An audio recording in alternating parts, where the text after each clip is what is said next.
संच जो तुम्हाला सगळ्यांना देण्यात येणार. तो म्हणजे की कृती संचामध्ये आर्धमध्ये तुम्ही जे केलेल्या पेपरमध्ये रिपीट झाले ना ते सगळं म्हणजे की 50% पेपर आपला बोर्डाचा त्याच्यावर डिपेंड राहणार. म्हणजे की तुम्हाला ग्रामर कोणत्या पद्धतीचे, निबंधाचे कोणते प्रकार येणार ते सगळं तुम्हाला त्याचे समजणार.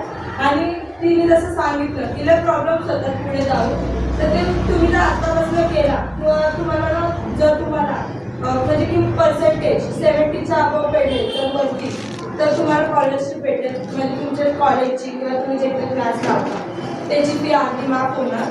म्हणजे की तुम्हाला तुमचाच फायदा, त्याच्यात काही दुसरं जाणार नाही. तर क्वेश्चन बँक तुम्ही म्हणजे पुरेपूर सॉल्व्ह करायला लागणार, कारण की तुम्हाला देणार तर तुमच्याकडनं काहीतरी पाहिजे ना.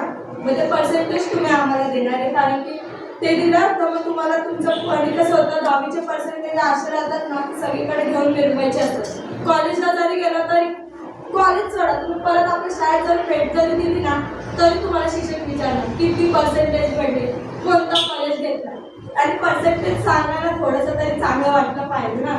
मग ते पर्सेंटेजवर तुमचं डिपेंड राहणार. कॉलेज तुम्हाला कसं भेटणार त्याच्यावर बी डिपेंड आहे, कारण पर्सेंटेजवर कॉलेज आहे आणि कॉलेज बी तर चांगलं पाहिजे. सगळ्यांना कसं वाटतं पोरांचं इतकं माहिती, पण ज्या जे पोरं हुशार आहेत ना त्यांना असं वाटतं आणि घरात त्यांची खूप अपेक्षा असते आपल्याकडनं, तर ते तुम्ही नका हे करू. आणि आता जर तुम्ही तुमचं इंग्लिश चांगलं करणार तर तुमचा फायदा, कारण पुढे जाऊन तुमचं इंग्लिश चांगलं नाही, तुमच्या अपेक्षा जर तुम्हाला आर्ट्स कॉमर्स पाहिजे, जर तुम्हाला वाटतं कॉमर्स इझी तर कॉमर्स पण इझी नाही, त्याच्यातला अकाउंट्स विषय समजलं पाहिजे.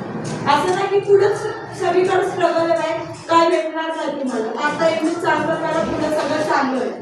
आता जर तुम्ही हे सगळं आणि क्वेश्चन बँक फक्त 10वी पुरता याचं काय हे नाही, पण तुम्हाला ते करायलाच पाहिजे. आणि इंग्लिशचा कसा प्रॉब्लेम आहे, जर ते तुम्ही आता करणार तर तुम्हाला पुढे जाऊन चांगलं आहे, नाही तर काय नाही. कारण की सगळ्यांचं पुढचं शिक्षण फक्त आर्ट्स सोडून, पण आर्ट्समध्ये पण असं आहे काय की इंग्लिशचा विषय इंग्लिशमध्येच आहे आणि शिक्षक जर चांगले असले तर ते समजतंय, नाही तर समजत नाही. आणि कॉलेज चांगलं बघा, कारण की कॉलेज कोणचं बी बघू नका, चांगलं बघा.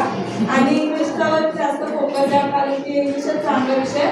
कारण की तुम्हाला आता आम्ही जी चुकी केली ती तुम्ही करू नका. आम्ही 10वीत होतो त्या टायमाला आम्ही इंग्लिश सिरियस घेतलेलं नाही थोडंफार. आम्ही कॉमनमध्ये सगळं सोडलेलं काय नाही, तुम्हाला फायदा झाला. मला तर माहिती होतं मला आठ येतं म्हणून मी काय इंग्लिश इतका सिरियस घेतला नाही. पण त्याचा प्रॉब्लेम आता होतो कारण शिक्षक शिकवलेलं समजत नाही. हे असे शिक्षक तर समजतात ते समजतात, पण समजत नाही ते इंग्लिश.